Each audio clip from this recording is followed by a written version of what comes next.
The following segment is sponsored by Optum Utah. Your heart works hard for you, so why not show it some love? Dr. Nguyen is here to share the best ways to keep your ticker strong and thriving. Welcome to the show, Dr. Nguyen. Thank you for having me. Absolutely. Well, this really hits home for me. My father had a quadruple bypass with no symptoms, healthy man. So this really sparks that question. What are some important facts and statistics about heart disease that you would like to share with our audience? Yes, I think the main one I think about often is the fact that heart disease is the #1 killers in America for both men and women.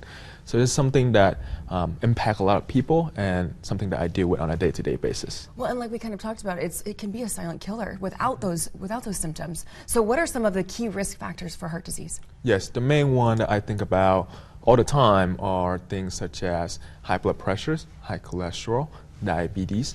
Those are the main risks that really increase your risk for having a potential heart condition. Well, you might think it's going to happen later in life, but what we put in our body today really matters. And so what are some lifestyle changes and some healthy benefits that people can do to stay ahead of it? Yes, absolutely. And we know for a fact that plaque in your vessel, in your heart, start building up as young as in your teenage years. And so the thing that you can do now to lower the risk of having issue later in your life is center around living a healthy lifestyle. Good diet, regular exercise regimen, managing your stress, maintaining good social relationship, that kind of things. And something as easy as walking. People might think, oh gosh, I can't work out 45 to an hour, but just something like walking is. What are some other examples of lifestyle changes that they can do? Is walking good enough? Yeah, I love the fact that you brought up walking because it's a great exercise. I think it's one of my favorite exercises to recommend to patients. It's low impact, easy to do, accessible to a lot of people.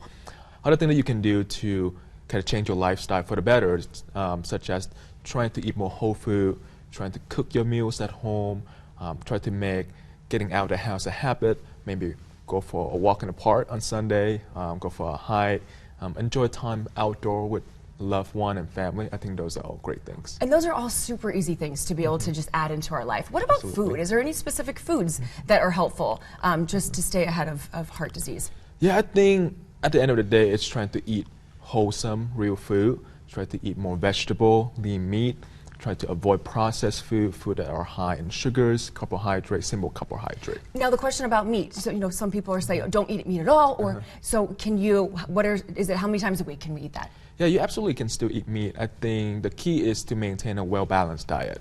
And so trying to select the type of meat that are more healthy for you, things such as lean meat, trying to limit red meat in consumption, those kind of things. What are some warning signs that people need to stay ahead of and look at? Yeah, I think some of the warning signs can be very subtle. I often think about things as when you just starting to feel that you're unable to do the thing that you used to be able to do. You feel more winded. Perhaps you can have more serious symptoms such as shortness of breath, chest discomfort, dizziness, lightheadedness.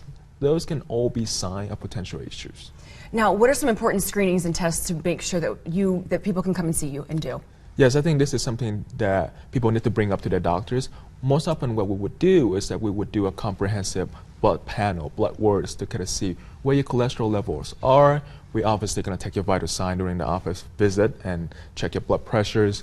And of course, we're going to do a physical examination. And so all of these things can play a role in detecting problem early and addressing them early. Well, thank you so much for being here, going over all of these. These are so important. Be proactive, see Dr. Nguyen, and of course you can go to the link at the bottom of your screen for more information. Make that appointment, see Dr. Nguyen. Thanks for being here. Thanks for having me.